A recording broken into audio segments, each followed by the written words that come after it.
One of the most well-known predictions in Catholic history is the prophecy of the popes and antipopes that is attributed to St. Malachy. St. Malachy was a Catholic bishop born in 1094 in Ireland. He died in the presence of his good friend St. Bernard in 1148. St. Bernard said that St. Malachy foretold the day and hour of his own death. St. Malachy was canonized in 1190, and a reading for his feast day mentions that he was blessed with the gift of prophecy. According to the 1913 Catholic Encyclopedia under the title of Prophecy, it says that St. Malachy was called to Rome in 1139 by Pope Innocent II. While in Rome, it is reported that St. Malachy experienced a vision of future claimants to the papacy till the second coming of Jesus Christ. St. Malachy wrote 112 short Latin phrases describing all these future claimants to the papacy, giving titles to both popes and antipopes. The document was then reportedly placed in the Vatican's secret archives and wasn't discovered until 1556 by a Vatican librarian. The document was first published 39 years later in 1595 by historian Arnold de Wyon in a book called Tree of Life.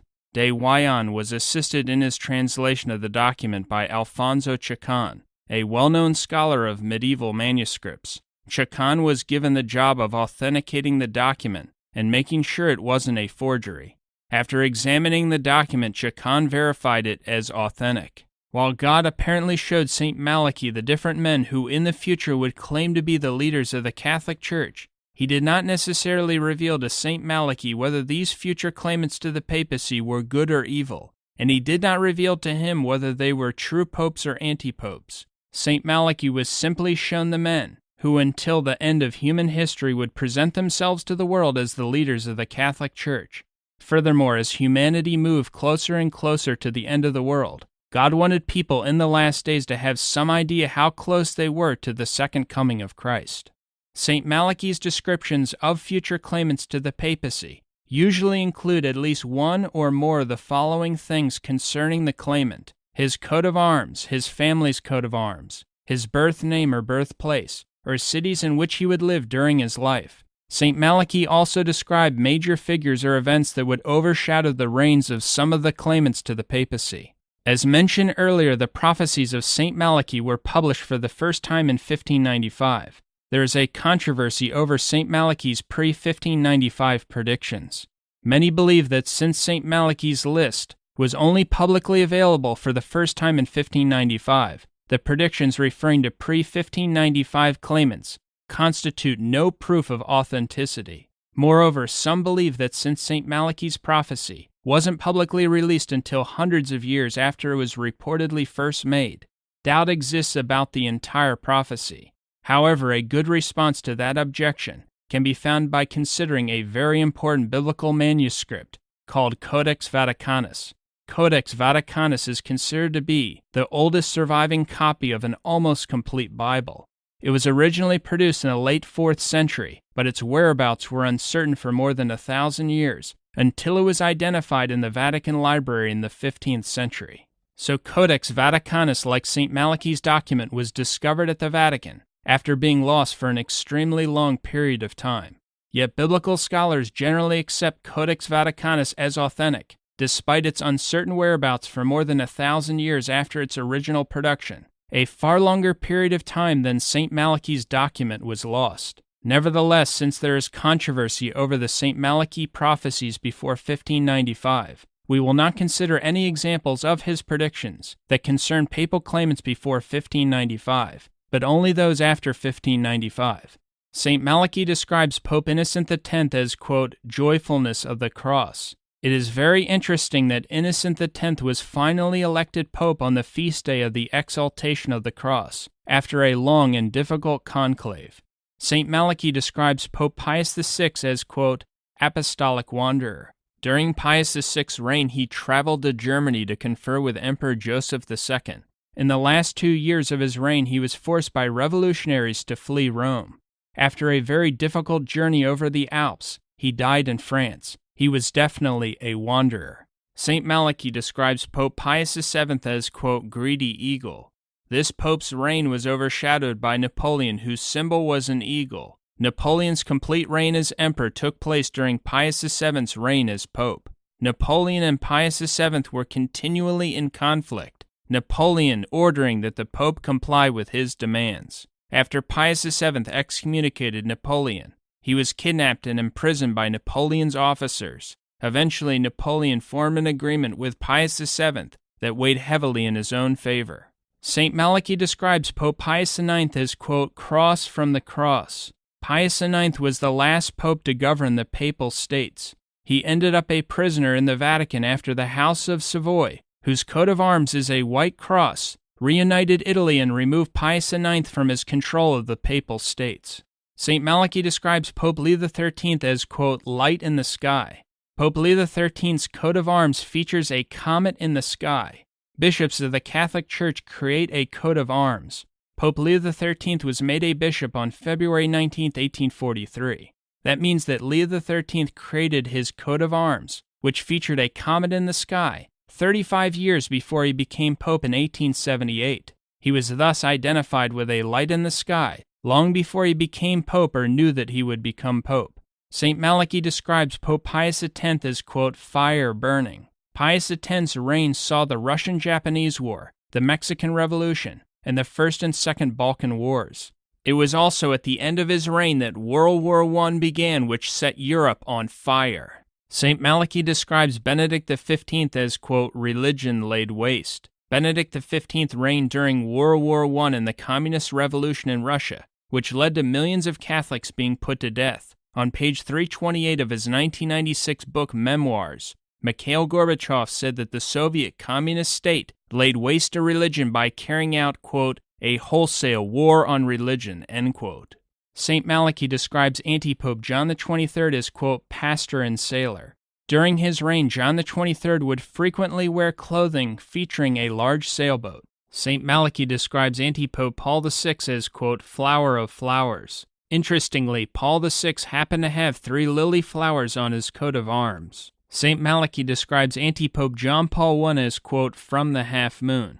John Paul I began his reign on August 26, 1978, when the moon appeared exactly half full, so he literally began his reign from the half moon. John Paul I also comes from the Diocese of Belluno, which means, quote, beautiful moon. St. Malachy describes Antipope John Paul II as, quote, of the solar eclipse. John Paul II was born on May 18, 1920, the day of a solar eclipse. On the day of John Paul II's funeral, April 8, 2005, there was also an eclipse of the sun. This is a striking fulfillment of St. Malachy's prophecy.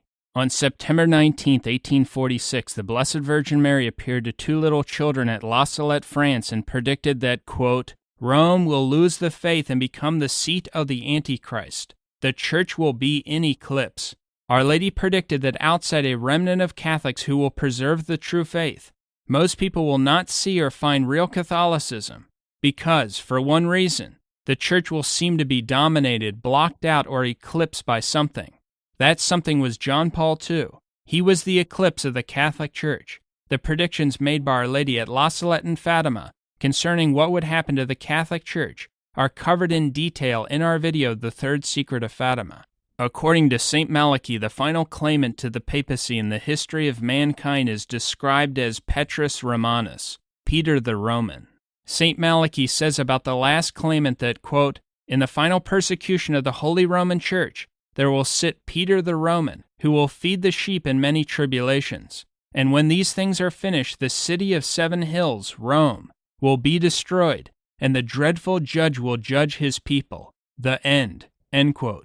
If St. Malachy's prophecy is correct, Antipope Francis will be the last person in history who will claim to be the Bishop of Rome.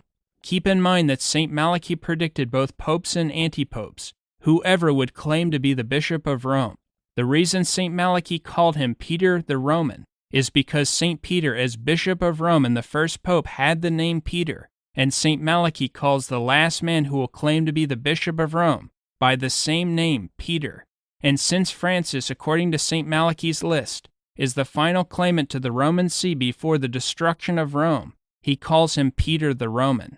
Another reason St. Malachy called Francis the Roman is that Francis has emphasized the title Bishop of Rome in a unique way. Antipope Francis has generally avoided the title of Pope and other titles associated with claimants to the papacy. The official Vatican directory lists a number of different titles for claimants to the papacy, but Francis has rejected all these titles except the one title of Bishop of Rome, which he specifically requested. Francis has stressed in a highly unusual way that he is merely acting as if his authority is limited locally to Rome. In fact, in his very first words after his quote election, Francis explicitly stated that the reason for a conclave was, quote, to give a bishop to Rome. Francis is perhaps the only claimant in history who mentioned the title, quote, Bishop of Rome, in his very first words to the world after his quote election. He was therefore immediately identified with Rome or in a particular way as a Roman. Quote, it was striking that in his initial appearances he repeatedly referred to himself as the Bishop of Rome, rather than emphasizing his role as an authority figure in the universal church. Also, Francis was the first claimant in history to sign his name in Italian rather than Latin in the Vatican's official directory. Italian is the language of modern Romans, which Francis happens to speak perfectly, whereas Latin is the language of the church throughout the world. This is another example of Francis's emphasis on a particular local or Roman role instead of a universal one. Interestingly, Francis chose the name of the most well-known saint of Italy, St. Francis of Assisi. Assisi is only 2 hours from Rome. During his life, St. Francis went to Rome, and St. Francis's middle name and his father's name happens to be Peter. St. Malachy also says that Peter the Roman will feed people during many tribulations. It is very interesting that while Antipope Francis doesn't care if someone rejects Jesus Christ or the Catholic faith, he does claim to care about physically feeding people in need. On page 129 of his 2010 book, Conversations with Jorge Bergoglio, Francis says the only sin being committed in Argentina is failing to provide food and work for people. He says nothing about sins against God and God's faith. Conversations with Jorge Bergoglio, page 129, quote, it is a problem of sin. For 4 years, Argentina has been living a sinful existence because it has not taken responsibility for those who have no food or work. If tribulations occurred in the world in which people were without food or other necessities, Francis would probably go to extremes to feed those people, and would therefore fulfill what St. Malachy says, he will feed the sheep in many tribulations. Non-Catholics who believe in St. Malachy's prophecies yet reject the Roman Catholic Church should deeply consider what St. Malachy says. He refers to the Roman Church, which everyone admits is the Roman Catholic Church, and he calls it, quote, holy. If the Roman Catholic Church were a false church, there would be no way that St. Malachy would describe it as, quote, holy, and only God could have given St. Malachy the ability to make such incredibly accurate predictions about the future.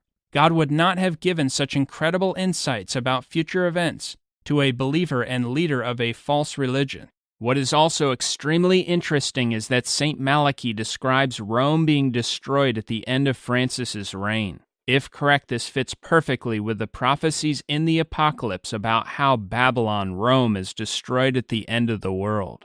These issues are covered in much more detail in our video, Is the World About to End?